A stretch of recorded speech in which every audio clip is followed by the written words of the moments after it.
gaming business is a very difficult, dirty, and dangerous business. You have to keep on pumping. People devour content so quickly, and remember, people have a choice. And you can go to Netflix, or you can go to Disney Plus. You can go anywhere right now. You go to where the good content is right now.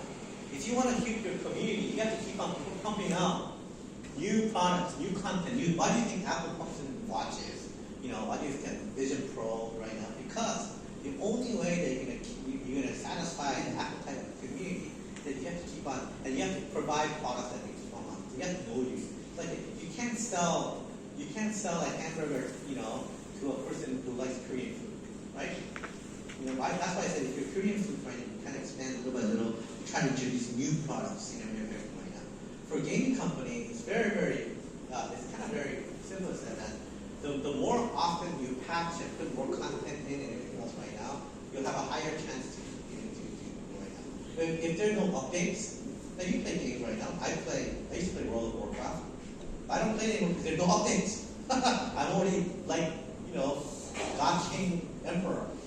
Right now I don't have any other items. I don't have any more quests. I don't have any more items to do. So once again, product, content, and your service, if you have a good fan base community, and the community has by far generated a lot of commerce, for you.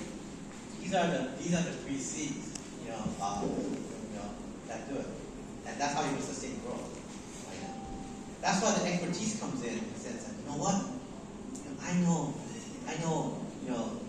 exactly what they want. I know if I do this, they're gonna like this.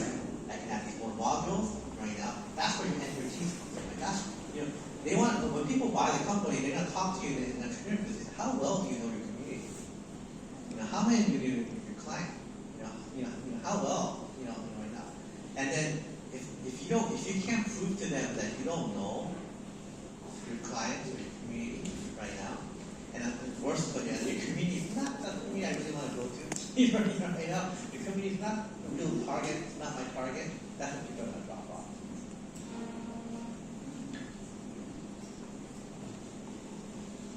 As an investor, Yeah. You invest a lot, of course. Yeah.